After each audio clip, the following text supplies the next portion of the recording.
Welcome back. This week I get that broken fastener out of the final drive on that Cletrac, as well as pull all the roller assemblies apart and get them cleaned up and ready to machine. I also spent some time up at Zimmerman's Cletrac in Pennsylvania, pull some parts off of some machines in his boneyard to make mine the way that it's supposed to be.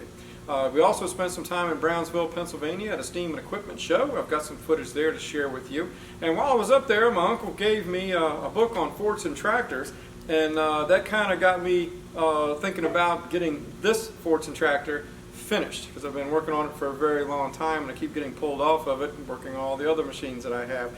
But it kind of got me excited about getting this one finished because I am about halfway done. So in the coming weeks you're going to see some of this footage as well. I'm at Zimmerman's Cletrac in Pennsylvania, coming to get some parts for our 20. I'm getting the hood and side shields off of this one. I'm taking the pump assembly off of this W, and then we're going to be getting some other components off some of the other machines as well. I'm learning quite a bit about my own 20K here. It did in fact have a belt tensioner, and I'm pulling that off now. And also the throttle linkage was not original. Not only was the handle incorrect, but the linkage runs under the machine. So I'm pulling off some of that that's here as well. So we're definitely going to be able to put our 20 back very close to original. Before I can put the other housing on our Cletrac, there was a broken fastener in here, and it was already like that when we got it. Don't want to put it back without that bolt. The engineers had them all in there for a reason, so we're going to make sure that it goes back. Nothing I can do with this one. It was flush. I don't have a welder here that I can use to weld with a nut. You've seen me do that a bunch of times. So we're actually going to resort to drilling this one. I've already got it ground down flat, so I can find center with a center punch, and then we're going to get busy drilling. It's very important that you do find center before drilling. I've got an automatic center punch here, so I'm going to locate center as best I can. That looks pretty good. And I just push a couple of times, and it leaves a nice starting point for my drill. You can see I pretty much found center here before I start drilling. If I hadn't, then if I wasn't happy with it, I could just grind it back flat and start all over.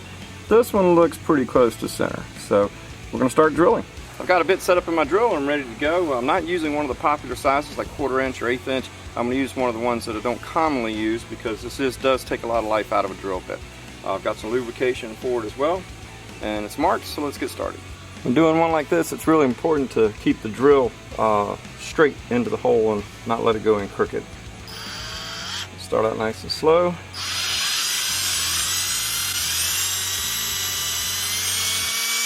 There we go. Definitely keep it lubricated. That's going to keep the drill bit cool and allow it to cut faster.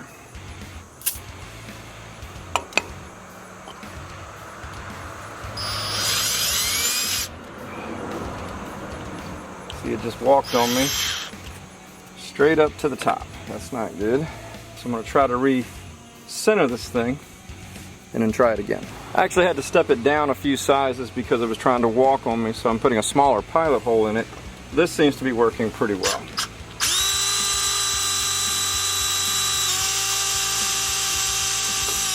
Okay, now I know I'm through the bolt itself, which is really important to make sure that you do that. Some people don't drill in deep enough and it doesn't loosen the fastener well. So, but now I know I'm all the way through. It still looks really close to center.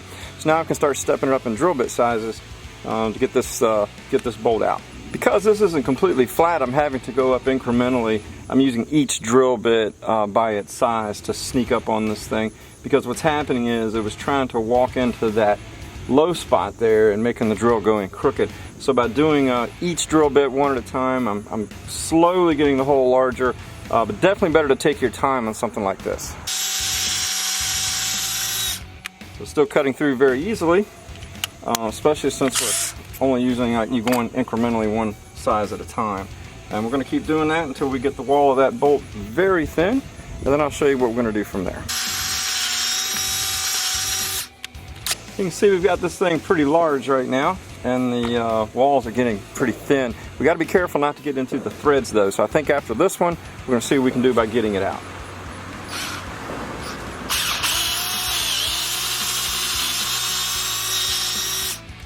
I'm not a big fan of easy outs, but when I drilled it that last time, it actually moved in some.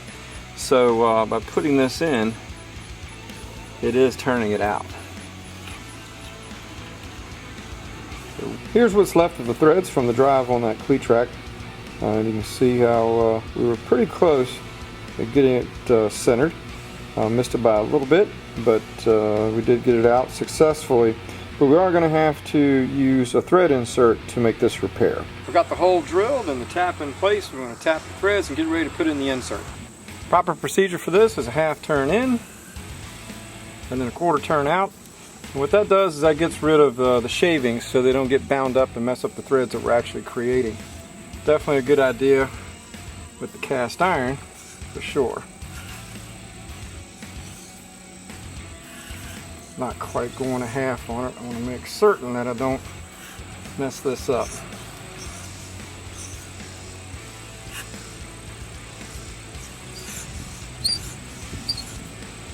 Let's pull it back out and see what it looks like.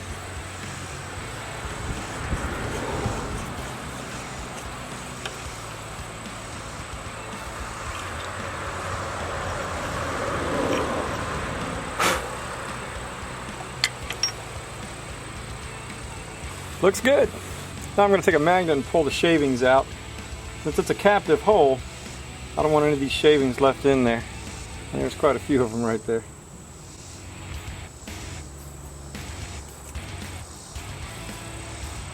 Alright, now ready for the insert. Got the insert on the driver. We'll get it screwed into place.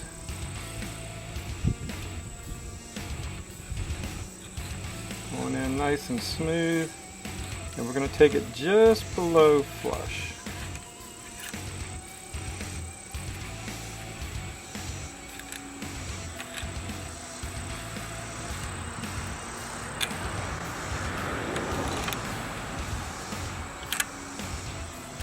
There we are. Now it's back to its 1/2 inch 13 size, and I can next time we'll get this drive put back together.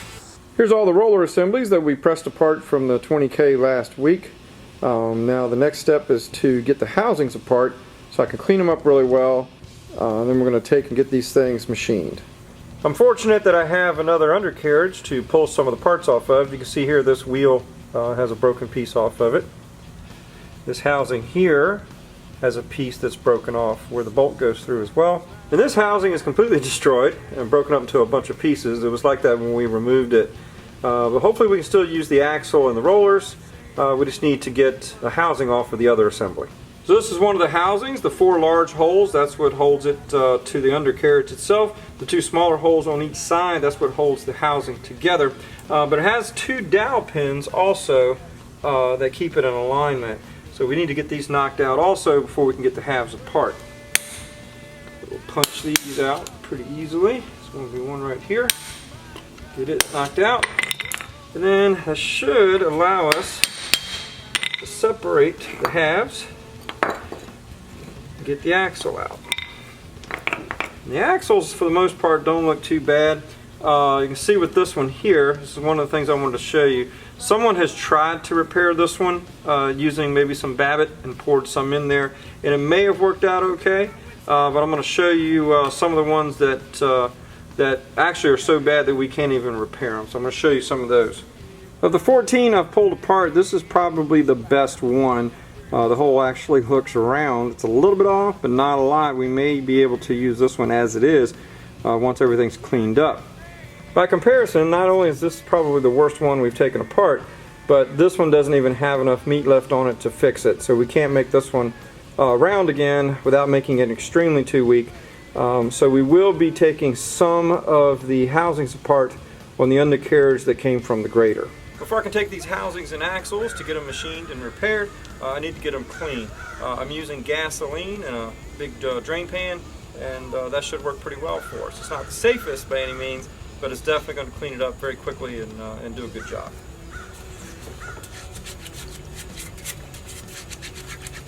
The grease in this housing has been in there so long it's like petrified, so I'm having to use a chisel to break it all out.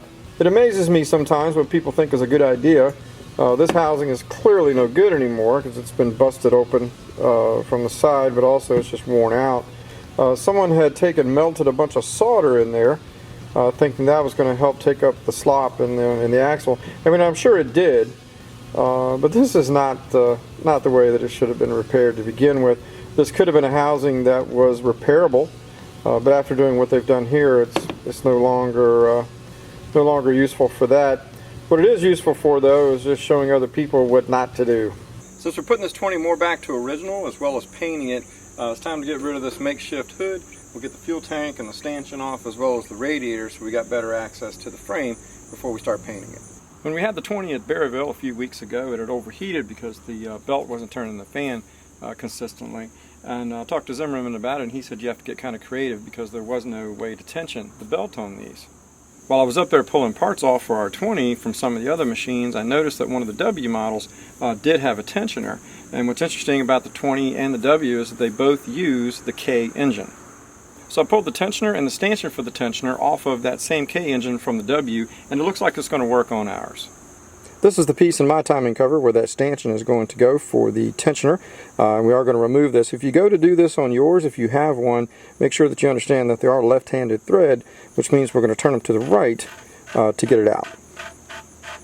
And even though I'm not ready to put that tensioner on yet because I'm going to have to do a little work to it to free it up, I am at least going to put this piece in so I don't leave that hole open and exposed. So again, remember, we'll get that in, and we're going to turn it to the left like we're loosening it to get it to tighten. Then I'll get an adjustable wrench on that, snug it good. And then when we are ready to put that tensioner on, it'll be ready to go. With that in place, once I get the tensioner freed up, I can put that onto that shaft, and that's going to ride directly against that belt under pressure. It's going to keep tension on it all the time, so it won't overheat again.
This is a Fairbanks Morris stationary engine from 1929. It is a 2-cycle diesel engine, 3 cylinders, 14-inch diameter pistons, and it's used to run a generator.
After measuring the pistons and cylinders, we're at about 10 thousandths clearance between the piston and the cylinder wall. It's a little too much, so we're going to see if we can find 10 thousandths over pistons to put in this thing so we don't have to oversize the cylinder too much.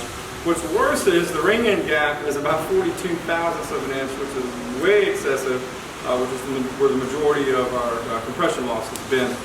So anyway, we're going to see about getting oversized pistons for it by a little bit, get this thing machined out here, and get our new pistons and rings, put this thing back together, and it should be good to go for a very long time.